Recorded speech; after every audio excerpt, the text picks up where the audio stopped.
India Pacific సభ్య దేశాల చైర్మన్గా కేంద్ర మంత్రి రామ్మోహన్ నాయుడు. మంత్రుల స్థాయి సదస్సులో ఏకగ్రీవ నిర్ణయం.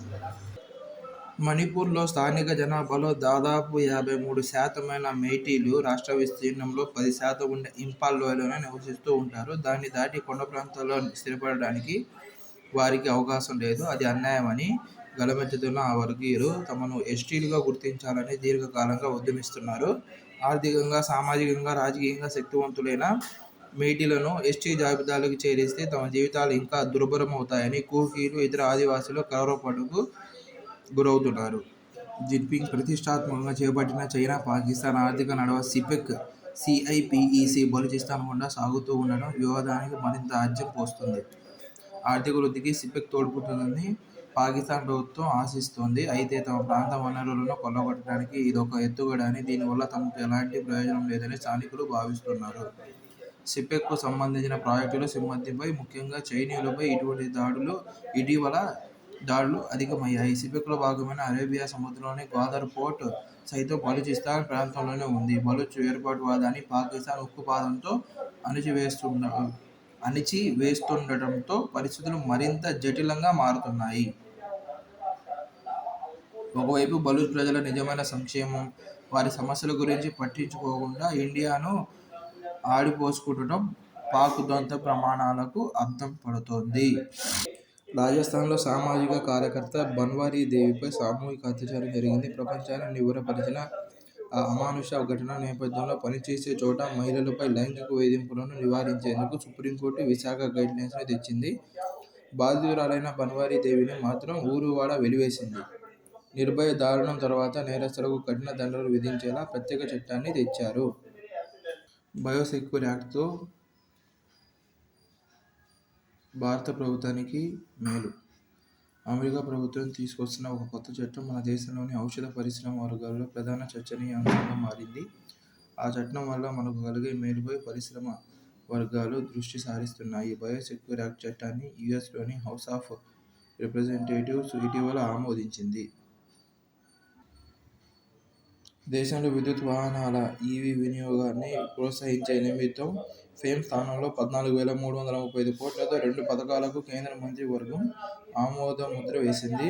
అందులో PM electric drive revolution in innovative vehicle enhancement PME drive పథకానికి 10,900 కోట్లు కేటాయించారు.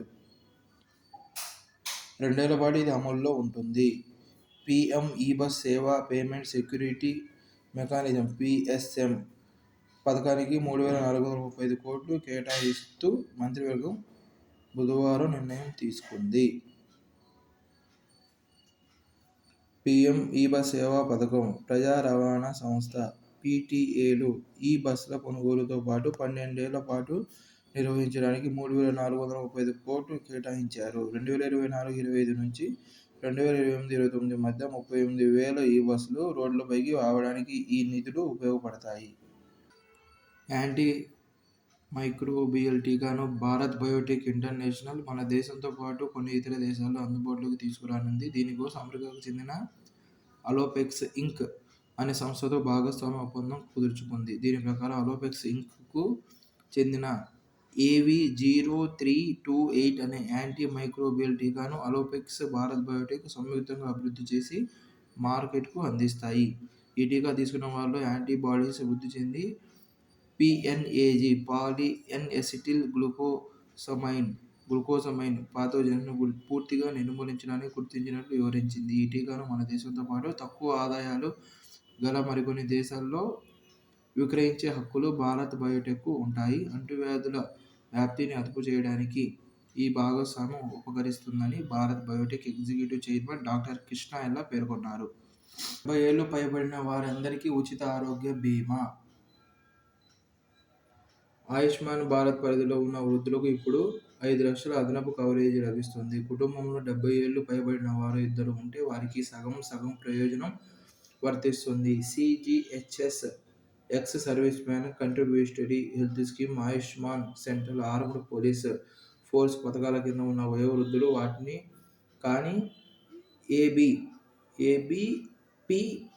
ఏబీపీఎంజేఏవైని కానీ ఎంచుకోవచ్చు. ప్రైవేటు వైద్య ఆరోగ్య బీమా, కార్మిక రాజ్య బీమా కింద ప్రయోజనం పొందుతున్న వారు ఈ 5,00,000 ప్రయోజనం కూడా పొందొచ్చు. క్లైమేట్ చేంజ్పై పరిశోధనలు చేస్తున్న 3 ప్రతిష్టాత్మక సంస్థల్లో ఒకటైన స్టాక్హోమ్ రెసిలియన్స్ సెంటర్ ఎస్ఆర్సి సమాచారం ప్రకారం ప్రకృతి వనరుల విచ్చలవిడి వినియోగ తీరును బట్టి, భూతాపోన్నతిని బట్టి భూగోళం ఆరోగ్యాన్ని 9 అంశాల ప్రతిపాదికగా అంచనా వేశారు. ఈ 9 అంశాల్లో 6 2022 నాటికే లక్ష్మణ రేఖ దాటేశాము. ముఖ్యమైన విషయం ఏమిటంటే ఈ 6లో 5కి కారణం వ్యవసాయం, ఆహార వ్యవస్థలేనని ఎస్ఆర్సి స్టాక్హోమ్ రెసిలియన్స్ సెంటర్ తేల్చి చెప్పింది. సెమీకండక్టర్ల తయారీ రంగాన్ని ప్రోత్సహిస్తున్నామని, ఈ రంగంలో భారీగా పెట్టుబడులు రాబట్టడానికి చర్యలు ప్రారంభించామని ప్రధానమంత్రి నరేంద్ర మోదీ చెప్పారు. బుధవారం నోయిడాలో సెమీకాన్ 2024 సదస్సులో ఆయన ప్రసంగించారు. ఇండియాలో ఎలక్ట్రానిక్స్ రంగం విలువ $150 బిలియన్ చేరిందని తెలిపారు.